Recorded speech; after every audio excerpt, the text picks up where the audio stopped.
Ya, Ginoo. Ah, ang ang Pastor Abi kanang tawag na nagaw para sa kauning nagaw para sa Ginoo. Kaya maistorya sa inyong kinabuhi. Ya, sa Ginoo. Ma-experiencehan niyo kung magpastor ka mo sa kasimbahan. Nagaw ka mo, daron ka mo dito sa ibang nakikaila. Dahil ka na sa tawag na malipay sa imo nga kinabuhi.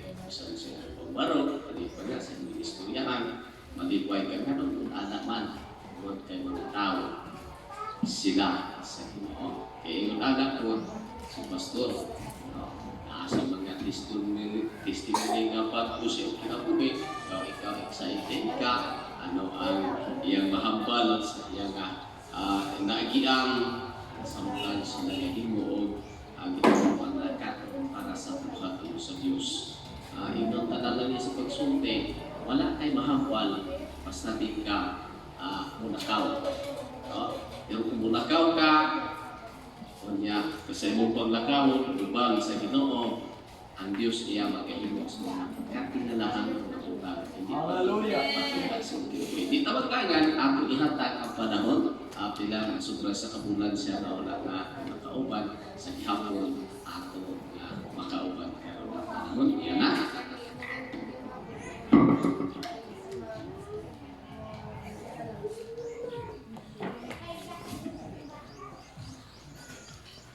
Well, ang lahat ng masaya, masabing praise the Lord. Praise the Lord! Ako binagagalak mga kapatid na kayo po ay aking muling nakapiling. Amen! Hallelujah! Kaya hindi rin po mga kapatid na waglit o nawala sa aking isipan ang kaarawan ni Brad Marcelo. Kasi kahit nasa Manila akong mga kapatid, tinawagan ko at akong unang nagharana. Salamat na lang dahil may gadget mga kapatid, cellphone, no? Hinarana ko si Brad Marcelo. Praise God. Amen. Kahit hindi personal, narinig niya ang ating boses, siguro nakapagbigay ng kagalakan sa ating kapatid. Praise God. At ako nagaganap mga kapatid dahil, amen, kung paano ako umalis, at tinatnan ko po kayo, patuloy naging matatag, naging matibay sa paglilingkod sa Diyos. Yan ang gusto ng Panginoon. Nagpapatuloy. Hallelujah. Dahil, ang sabi ng Biblia, may kasabihan mga kapatid,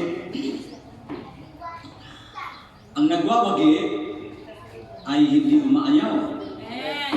Ngunit ang umaayaw ay hindi nagwawagi. Hallelujah. Amen. Ang lahat na nagwawagi, magsabing praise the Lord. Praise God. Hallelujah. So, salamat talaga mga kapatid sa prayers din ninyo. Dahil napakaraming lugar ang aking narrative, yet walang di isang disgrasya o anumang panganib na dumating sa aking buhay. Puro kagalakan at tagumpay ang kanyang ibinigay sa aking mga kapatid. Kaya masasabi ko, my heart speaks, my mind is made up, no matter what, I will serve the Lord. Amen! Hallelujah.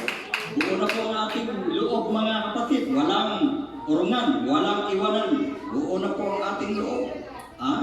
Ang ating isipan mga kapatid, langit ang ating pangarap. Amen. Ano mang mangyari. Kaya nag-preach po ako mga kapatid sa isang malaking simbahan. Pinamagatan ko ang mensahe, wanted, dead or alive. Kaya kung sa mabuhay tayo o sa mamatay, dapat nasa Panginoon tayo. Dahil ang masaklap mga kapatid, na tayo nabubuhay, pagkatapos bago tayo mamatay, wala tayo sa Panginoon. Yan ang pinakamasaklap, pinakamalungkot na pangyayari sa buhay ng tao. Dahil sa totoo lang, ikaw ay gumawa ng katuwiran. Marami ka nang nagawa alang-alang sa Panginoon. Marami ng taong naglilingkod tayo sa Panginoon. Pagkatapos mga kapatid, humiwalay po tayo. Sabi po ng Ezekiel chapter 3 verse 20, ang taong matuwid, kapag siya ay lumis ng landas at gumawa ng masama, ang lahat ng kanyang katuwiran ay hindi na alalahanin pa. Ngunit, kung tayo nagpapatuloy na naglilingkod sa ating Panginoon, mayroong napakagandang comforting verse din para po sa atin. 1 Corinthians chapter 15, verse 58. Anong sabi? Be ye steadfast and movable, always abounding in the work of the Lord.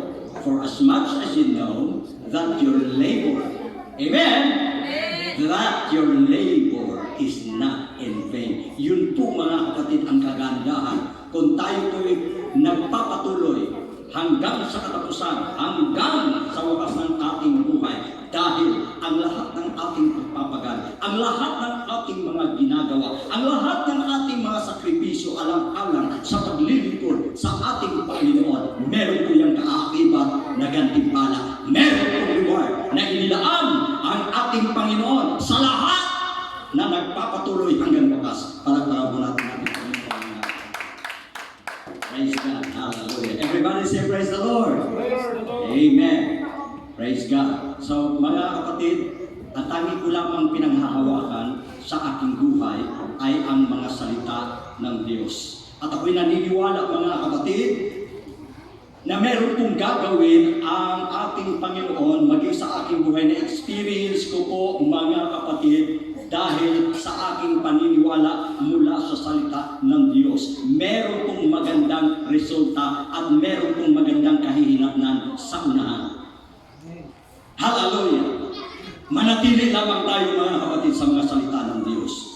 Kaya nga, ang awit na nagsasabing, every promise in the Bible is mine. Alalahanin po natin yan mga kapatid.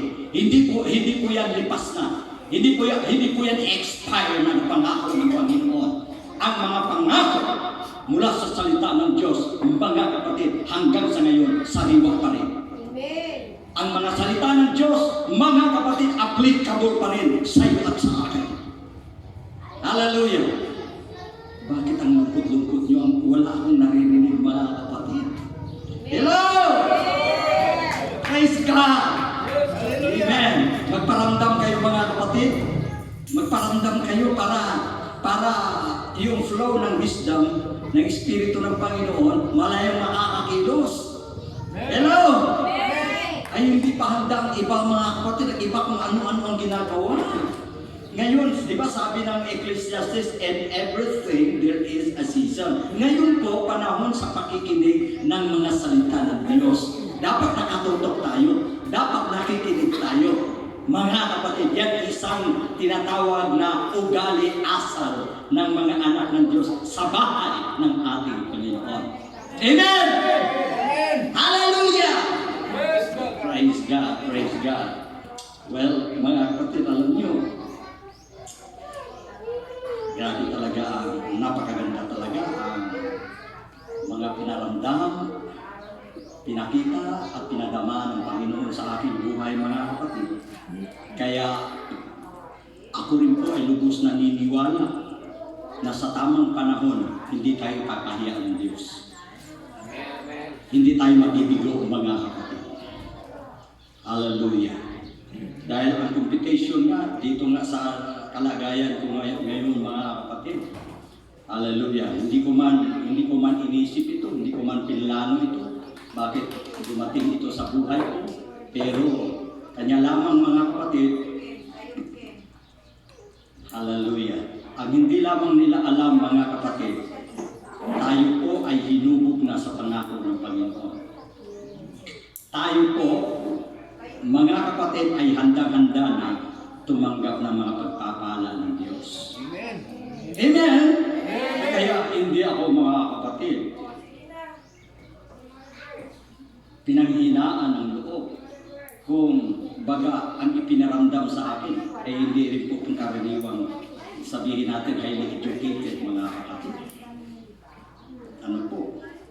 ka maging abogado kapag ka isa lang ang kurso mo. Ganun pala yun. Ngayon mga kapatid, ang iyong abang lingkod, ano man ay pagmamalaki? Gatanong ka walang huy. Wala! Kapatid, ano po? Pero dahil sa Panginoon. Amen? Dahil sa Panginoon, mga kapatid, talagang meron po talaga siyang inihandaan na napakagandang bagay. At ako'y naniniwala, mga kapatid, dahil sa aking pananampalataya mula sa salita ng Diyos, higit pa ang ibibigay ng Panginoon ng mga blessings at pagpapala para sa atin.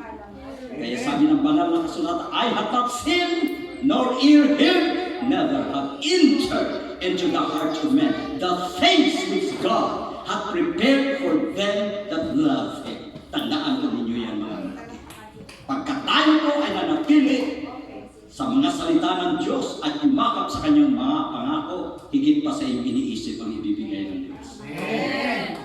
Hallelujah. Amen. Yun na lang ang aking mga kapatid.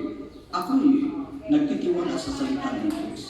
Pagkatapos bakit naranasan ko, mga kapatid, bakit dumating ako sa punto na mayroon palang inihanda ang Panginoon. Pero nanalangin ako, mga kapatid. Nanalangin ako sa Panginoon. Kung ito'y kalooban. Pero mayroon siyang isang tinyalis, mga kapatid. Ang aking ikinagagalak, mga kapatid. Dahil siguro binging-bingin ang inyong mga tenga sa aking pangangaral tungkol sa kabutihan at pagpapala ng Diyos. Pero mga kapatid, ito lang ang aking kalamangan. Palagpakan natin sa Panginoon. Ito lamang ang aking kalamangan, mga kapatid, dahil mayaman po tayo sa pananampalataya. At sa totoo lang, mga kapatid, hindi po sinungaling ang Panginoon sa kanyang mga salita. Doon sa mga naniniwala, meron at meron siyang gagawin. Amen. Meron mangyayari sa kanyang buhay. Dahil sa banal na kasulatan, ang hinahanap ng Panginoon yung may pananampalataya. At ang sabi ng Panginoon, kakamtin nyo, mangyayari sa inyo. Anong sabi? According to your faith. According to your faith. Be unto you. Sa mga tuwid, nakadipindi para sa atin. Kung ano ang ating paniniwala. Salamat na lang sa Panginoon, mga kapatid. Ayan po ang nasa aking puso. At by God's grace, mga kapatid, ito lang ang kailangan ng Panginoon. Ano ang sabi niya sa Psalm 37 verse 4? Delight yourself unto the Lord, and He shall give thee the desires of thine heart. Commit thy ways unto the Lord. Trust also in Him, and He shall bring it to pass. Wow! Everybody say praise the Lord! Yan lamang, mga kapatid, ang kailangan ng Panginoon sa atin. Dapat sa ganang atin magpakaligaya tayo sa paglilingkod sa Diyos. Magpakaligaya tayo sa ating Panginoon. Pag napaligaya natin ang ating Panginoon, mga kapatid, hindi po siya kamukha sa tao na hindi marunong tumanaw ng utang na loob. Ang Diyos, mga kapatid, marunong tumanaw ng utang na loob. At pag napasya natin ang Panginoon, at sa Kanya po natin hinabilin ang ating mga usapin, ang ating buhay, mga kapatid, at siya na po ang gagawa para sa iyo. Siya na po, mga kapatid, ang magtuturo sa daan na dapat mong lakaran at sa mga gawa na dapat mong gawin. Ganyan kaganda, mga kapatid, kapag hinabilin po natin sa ating Panginoon ang ating. Amen! Amen! Ako'y naniniwala, mga kapatid, sa biyaya ng Diyos na meron pong mangyayari at magaganap na napakaganda sa ating buhay. Woo! Excited tayo, mga kapatid! Sapagkat ito po ang sinasabi ng salita ng Diyos, 1 Samuel chapter 13, verse 6. At dalamhating totoo si David sapagkat pinagsasalitaan ng bayan na batuhin siya sapagkat ang kaluluwa ng buong bayan ay tumanglaw. Bawat tao dahil sa kanilang mga anak na lalaki at babae. Ngunit, itong maganda, ngunit si David ay nagpakatibay sa Panginoon niyang Diyos. David encouraged himself in his God. Palagpakan natin natin Panginoon. Praise God, purihin ang Panginoon. Tumayo po tayo sandali mga kapatid. Hallelujah. Mga banal, papasalamat po kami dahil binigyan niyo po kami ng muling pagkakataon. Ang isa'yo lamang kapurihan ng Panginoon. Ang lahat, Panginoon, ay tanging sa iyo lamang at wala po kami ni katiting na amin sa aming saganang aming sarili. Kaya, Panginoon, maraming salamat, lalo-lalo na sa iyong mga salita, Panginoon, na nagbibigay buhay ng aming mga kaluluwa. In Jesus' name. Palagpakan natin isang mga kapatid. Hallelujah. Amen. How to have God's best. Woo! Hallelujah. Everybody say praise the Lord. Makukuha natin mga kapatid ang pinakamabuti na bagay na ibibigay ng Diyos sa atin. Nasabi ko na kanina sa Psalms 37 verse 4 and 5. Ngayon po ang isa sa susi para maangkin po natin, matanggap po natin ang napakabuting bagay na ipagkakaloob o bibigay ng Diyos para sa iyo sa akin. Amen. Hallelujah, hallelujah. Tingnan niyo po mga kapatid kung ano ang ginawa ni David. Kahit sa nakita niya, ang pinakapangit mga kapatid na pangyayari sa kanyang sambahayan, sa kanyang pinaghaharian mga kapatid. Pero anong ginawa ni David? David encouraged himself and the Lord. Nagpakatibay, nagpakalakas siya. Ibig sabihin mga kapatid, inuna niya pa rin ang Panginoon na papurihan. Let us worship the name of Jesus. No, napasalamatan ang Panginoon. Dahil alam niya, kahit na dumanas ng katakot-takot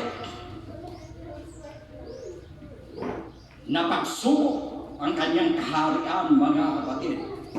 Ngunit, hindi po siya nawalan ng pag-asa sapagkat alam niya mga kapatid kung paano makuha o matanggap ang mabuting bagay mula sa Diyos.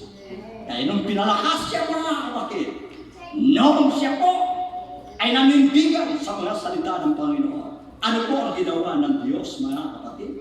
Wala ni isang napinsala o nawala mga kapatid sa mga ari-arian.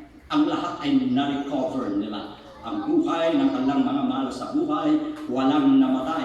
Ang mga bagay-bagay na sinamsam, ang lahat ng ito'y kanilang nabawi. Dahil anong ginawa ni David? Nagpakaligaya siya sa Panginoon. Naglingkod siya, nagtiwala mga kapatid na meron pong magagawa ng Diyos. Kaya kung ganun po ang gagawin natin sa ating buhay mga kapatid, asahan po natin, huwag tayong madali, huwag tayong masira ng loob sa unahan. Meron naghihintay sa iyo na napakagandang bagay na inanda ang Panginoon. Hallelujah! Everybody say praise the Lord! Everybody say praise the Lord! Hallelujah! Hallelujah! Thankful po tayo mga kapatid dahil kahit maraming pinagdadaanan, marami tayong mga pagsubok, maraming kahirapan, maraming challenge sa buhay, pero nagawa pa rin natin magpakaligaya sa ating Panginoon. Kaya naman, mga kapatid, makakamit po natin ang napakagandang bagay na inihanda ng Diyos. Woo! Hallelujah! Everybody say praise the Lord! Amen! Ito po ang sinasabi sa 71 verse 14, mga kapatid, ng salita ng Panginoon. 71 verse 14. Hallelujah! Praise God! Sabi rito mga kapatid, eto na. Si David,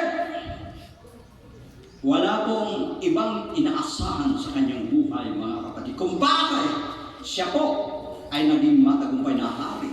Siya po ay naging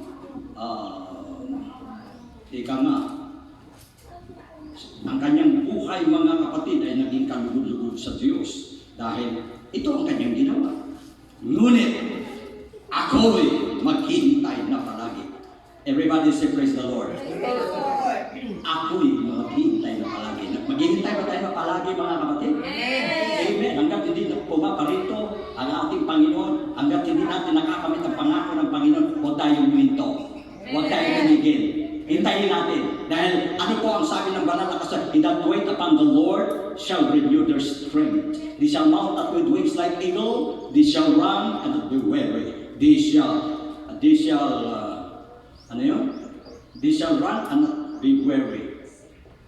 Hindi sila manglulupay-pay, hindi sila, mga kapatid, manghihina. Sino? Sila naghihintay na may pagtitiis. Amen! Hinihintay natin may pagtitiis, mga kapatid. Ano man ang ating pinagdadaanan sa buhay. Alamin natin, ayon kay Apostle James, count it all joy when you fall into diverse temptation, knowing this, that the trying of your faith worketh patience, and let patience have a perfect work, that you may be perfect and entire, wanting nothing. Kaya, mga kapatid, ano po ang bunga ng pagtitiis para po tayo maging sakdal at ganap? Palakpakan natin ang ating Panginoon. Kaya pinagdadaanan natin, marami tayo mga pagsubok, ikagagalak mo, huwag mong ikatitisod ang mga pagsubok na dumarating sa ating buhay. Dahil mayroon pong layunin, mga kapatid, may magandang bagay na mangyayari sa unahan. Ikaw ay maging sakdal at ganap. Purihin ang Panginoon. Ikaw ay maging mature sa pananampalataya. Hindi ka na maramdamin, hindi ka matitisunin. Ikaw ay isa lang, anak ng Diyos, mga kapatid, na nakikita mo kung ano po ang kalagayan ng langit. Nakikita mo ang mga espiritual na bagay na kung saan yan po, mga kapatid, na nagbibigay sa iyo ng kagalakan at kapayapaan sa iyong puso. Na ikaw'y manatili, mga kapatid, sa paglilingkod sa ating Panginoon no matter what, sapagkat ang mga pagsubok na yan, mga kapatid, kumbaga sa ano, yan lamang ay hindi naman totoo. Pagsubok nga eh. Hallelujah. Pero kung dinibdib mo, tinutuhanan mo, mga kapatid, yan ang magpapabagsak sa iyo. Kaya, ibig sabihin pagsubok, hindi pa yan. Amen! Amen! Dahil, mga kapatid, ang kaaway kasi, yan ang dahilan, susubukin ka kung hanggang saan. Yung iyong pagtitiwala at yung iyong pagmamahal sa Diyos, kagaya kay Job, di ba? Kagaya kay Job, mga kapatid, humingi ng pahintulot si Satanas, lahat ng pagsubok ginawa na, pero napatunayan na si Job ay sakdal at ganap sa kanyang pananampalataya. Hindi po siya natisod, hindi po siya, mga kapatid, sumoko, kundi bagkos, lalo pa niyang pinagbuti ang paglilingkod niya sa ating Panginoon. Hallelujah! Walang tao! Ay, praise God! Purihin ang Panginoon. Anong sinabi? Ngunit ako'y maghihintay na palagi. Pupuri pa ako sa iyo ng higit at higit. Grabe, maraming pinagdaanan, maraming pagsubok, maraming kahirapan, kung ano-ano, mga kapatid, ang nangyayari sa buhay. Pero, ang desisyon ni David, sabi niya, ako'y magpuri sa iyo palagi. Hindi lang sa panahon ng sa panahon na kung saan medyo ang buhay ay kampante lang, ang buhay ay may tinatanggap na biyaya. Ay kaya ngayon kapag ikaw ay nandiyan sa kalagayan na paghihirap at nandiyan ka sa mga kapagsubukan, mga kapatid, ano kaya gagawin mo? Magmumukmo ka na lang sa tabi, mawawala yung mga sinasabi, mga pangako ng Panginoon. Hindi po, si David ang napakagandang ehemplo na kung saan, mga kapatid, sa kabila ng kanyang maraming pagsubok at pinagdadaanan sa buhay, ang kanyang pasya, ako'y magpuri. Pupurihin ko po siya, pupurihin ko pa siya lagi. Hallelujah.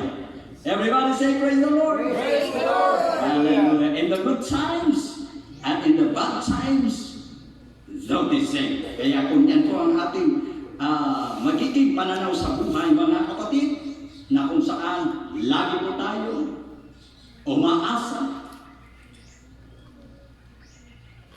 sa mga pangako ng ating Panginoon, then ang Diyos naman sa ating buhay mga kapatid ay aalalay sa atin. Hindi niya tayo pababayaan.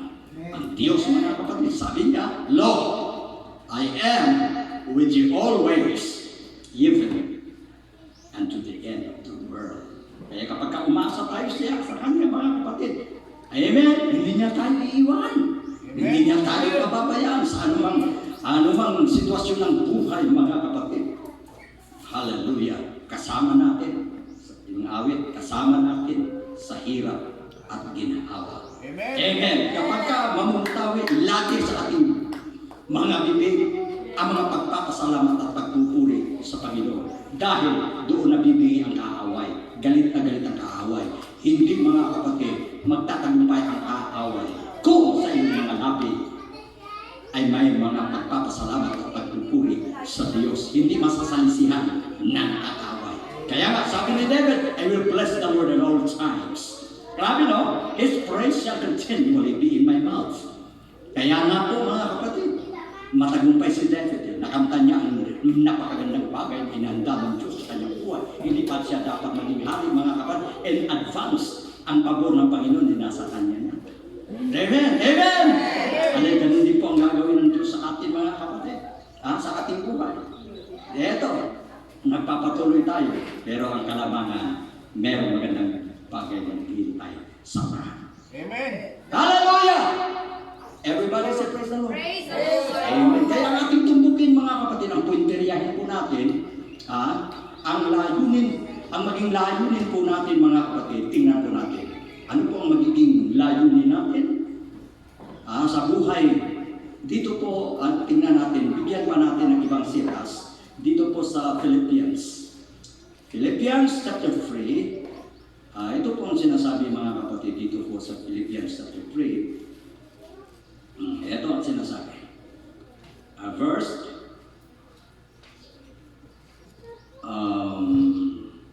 13 and 14. Sabi niya, mga kapatid ko, hindi ko inabot na. Datapwat isang bagay ang ginagawa ko. Nanililimot ang mga bagay na nasa likuran at tinutungo ang mga bagay na nasa hinaharap. Everybody say, praise the Lord. Sabi kanina ng MC, yung mga testimony natin, hindi yung panahon ka ng hapon. Hindi yung mga nakaraang mga taon. Ang testimony ay laging sariwa. Kung ano yung ginawa ng Diyos sa buong linggo. Bago tayo nagkaroon ng fellowship o pagkakatipon, mga kapatid, meron tayong sariwang patotoo. Amen. Dahil kung ang ating testimony po ay nung nakaraang panahon, hindi ka nakaka-move on. Dapat mag-move on po tayo mga kapatid. Sapagkat ang Diyos, interesado, hindi siya sa nakaraan mo, sa hinaharap. Amen. Amen! Interesado siya mga kapatid kung ano po ang mangyayari sa ating buhay, sa hinaharap, sa darating. Yan ang importante. Dahil kung lingon tayo ng lingon at ang ating tinututukan, mga kapatid, ang nakaraan, hindi ka makamove on. Makakapagbigay lang ng panghihina ng ating loob at parabagang maraming mga bagay, mga kapatid, na gumugulo ng ating mga kaisipan. Mogo! Kaya sabi niya po sa Pablo, hindi ko inaring ako'y ganap na, dapat isang bagay ang aking ginagawa, nilimot ko at inahako ang mga bagay na hinaharap. So, mga kapatid sa hinaharap, excited ba tayo? Ay! Hallelujah! Ako, walang palakpak, excited ba tayo? Meron kasi magagandang bagay ang mangyayari.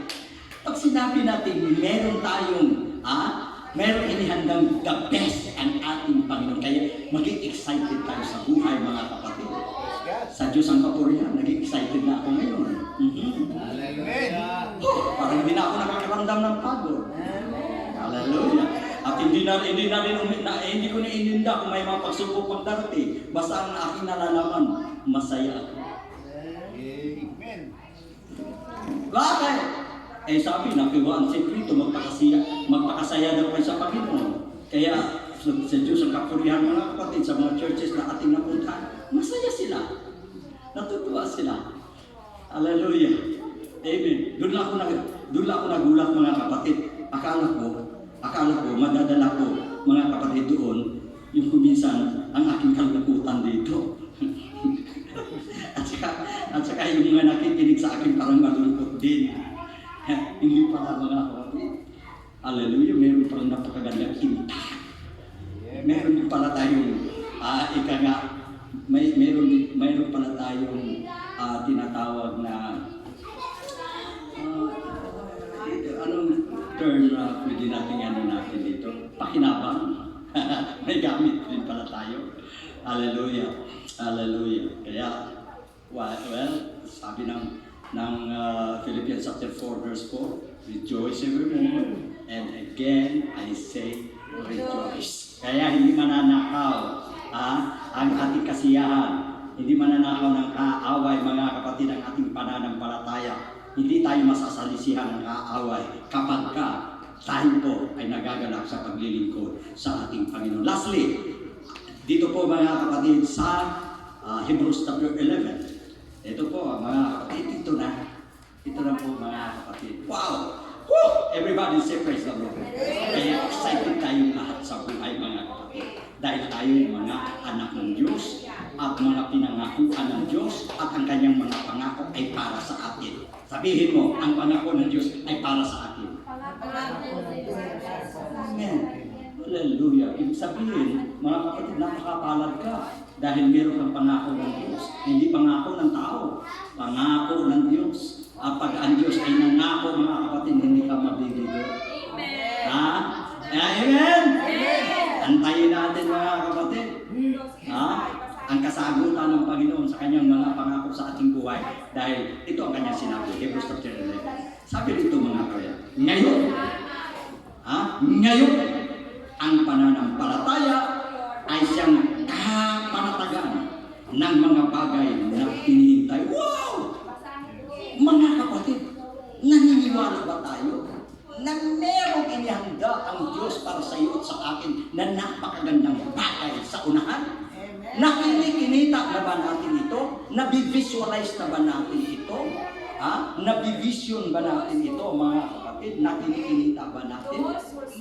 Maliwanag po ang salita ng Diyos.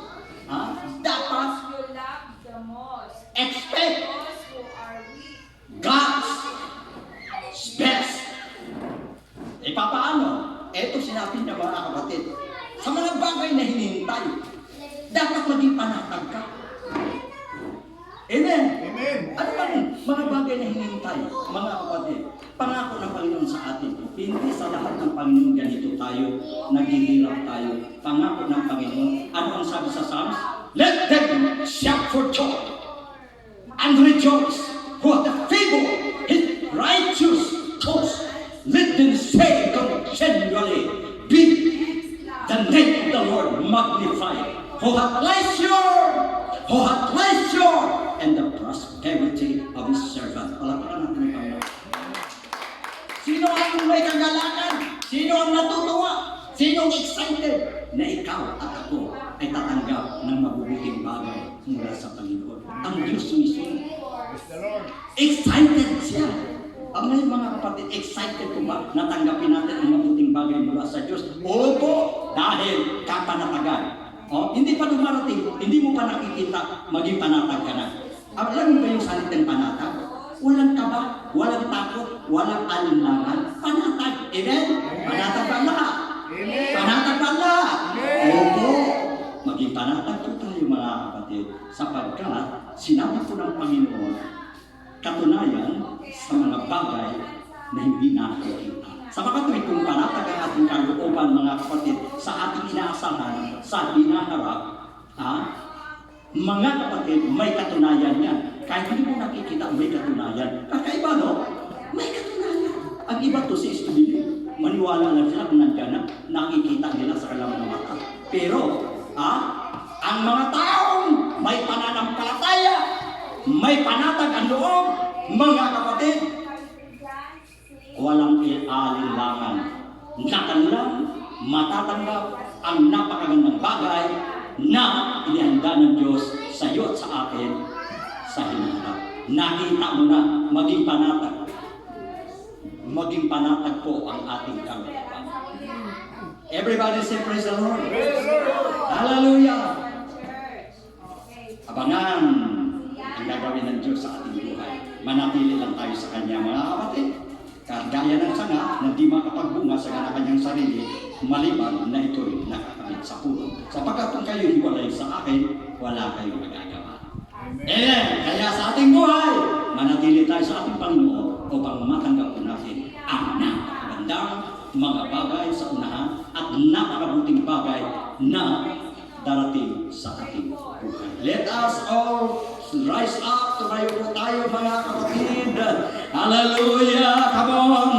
Bakit hindi natin siya alayan ng ating matatapat na pagpupuri? Sambahin natin mga kapatid. Kalimutan mo muna pansamantala kung mayroon ka mang problema, kung mayroon ka mang kabigatan. Ito po ang tamang panahon mga kapatid na lapitan po natin ang Panginoon. I-surrender po natin ang ating buhay. Sabihin po natin bilang katakumbabaan sa kanyang harapan. Panginoon, hindi ko kaya, hindi ko magagawa. Panginoon, ang kabigatan ko ito mabigat para sa akin. Pero Panginoon, dadalhin ko sa iyo. Alam ko na ikaw ay aking katuwang, karamay ko sa hirap at ginhawa. Ikaw, Panginoon, ang tunay na nakakaalam ng aking buhay.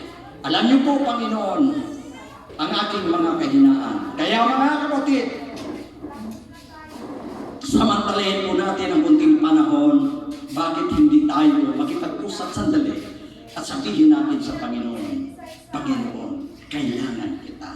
Panginoon, ikaw ang makakatulong sa akin. Panginoon, ang mensahe ngayon, papaano ko makamit ang mabuti at magagandang bagay na iyong inihanda. Mga kapatid, i-claim po natin sa presensya ng Panginoon na harinawa, sooner or later, matatanggap po natin ang mga biyaya ng Panginoon na kanyang ipinangako sa mga anak ng Diyos na patuloy na nananampalataya, nagtitiwala sa kanyang mga pangalan. Hallelujah! Come on church, lumapit tayo sandali. Lapitan natin, sabi ng Panginoon, lumapit kayo sa akin. Kayong lahat na napapagal, nahihirapan, may mga suliranin, lumapit kayo sa akin. Dahil ako, ang Diyos na may kakayahan. Hallelujah! Walang mahirapan sa Diyos. Mga kapatid, siya ang source ng lahat ng mga bagay. Susi sa lahat ng ating mga pangangailangan. Hallelujah!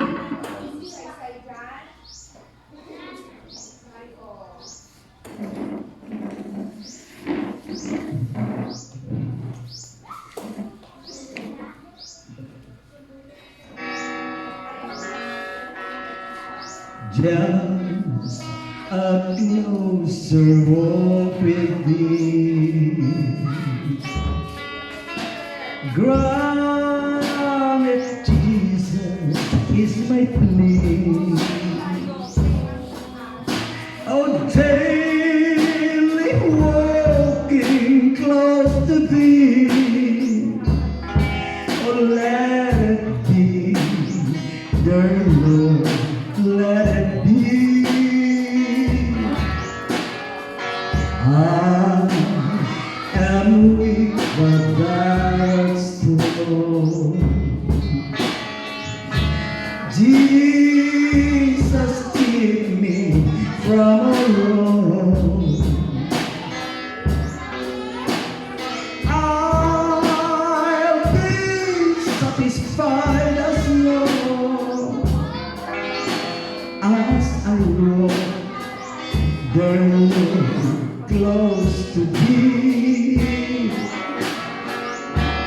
Through this world of toil and snares,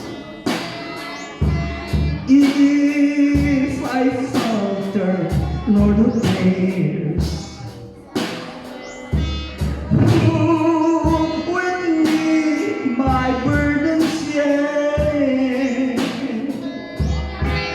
none but thee, dear Lord, none but thee. Just a closer walk with thee. Granted, Jesus is my plea. Daily walking close to thee. Let it be, dear Lord, let it be. When my feeble life is on, a time for me will be no more. Guide me gently, set me on till thy kingdom sure, till thy sure. Just a closer walk with thee. Granted, Jesus is my plea. Daily walking close to thee. Let it be, dear Lord, let it be. Let it be, dear Lord, let it be.